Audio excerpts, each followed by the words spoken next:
We're in the middle of a battle. My father, the doctor, is running around the field, tending to the wounded. Some people he can save, and he does his best to get them to safety. Some people he cannot, and he leaves them to die.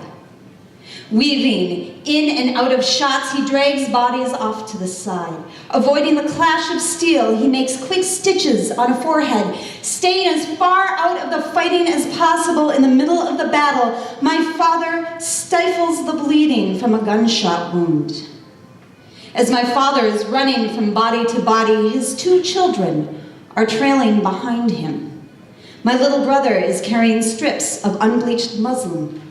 I'm hefting around a canvas bucket full of water. War is no place for children. Our father had picked us up in his old clunker the day before, plastic grocery bags packed with costuming for the coming weekend. We were going to a rendezvous. Rendezvous are the Northern Border's answer to Civil War reenactment. Historically, they were gatherings between Native Americans and French fur traders, and whatever pioneers happened to be in the area at the time. They would gather to trade and socialize. Ye old marketplace in the untamed wilderness. Our family did historical reenactment. We did not play French fur traders or native savages. We didn't even play people on this continent. We played Scotsmen. We were members of the Minnesota Clan Tartan, a group of people that portrays a Scottish battle regiment that fought against Germany in the 1630s.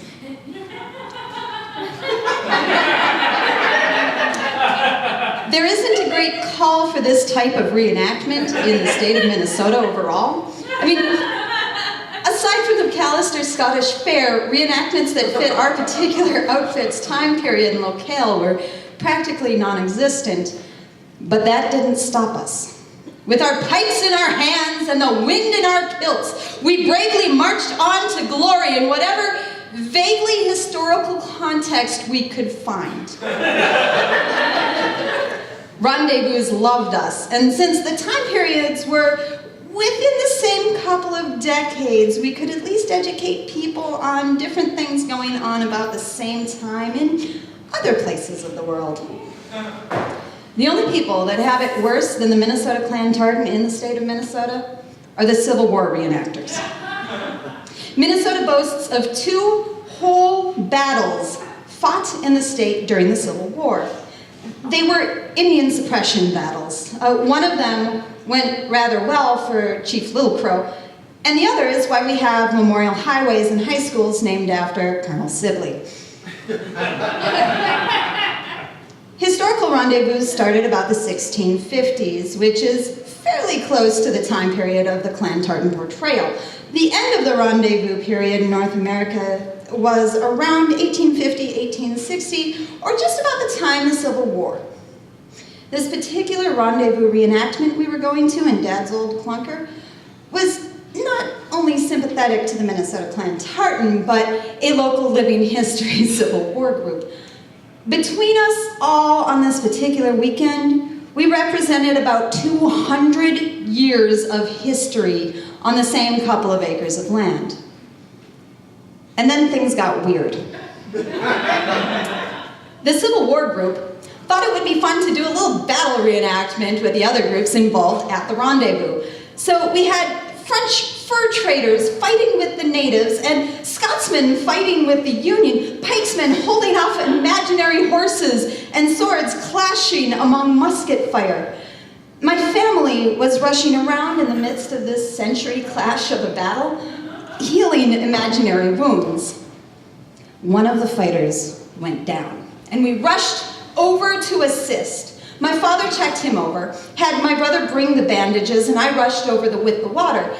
After causing enough of a scene with his medical examination, my father very loudly declared that he would have to amputate.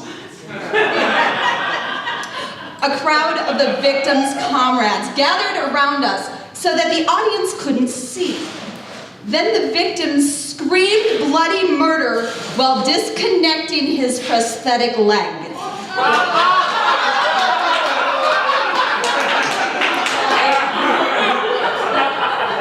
Once unattached, my father tossed it out of the huddled crowd, and the leg landed a good distance away from us in view of the audience. Some of the onlookers were amazed, some were amused, and one horrified child screamed.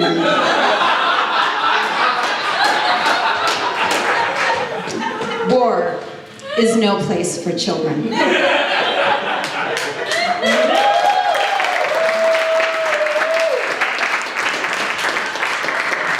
Thank you. Let's hear it for Jena, ladies and gentlemen.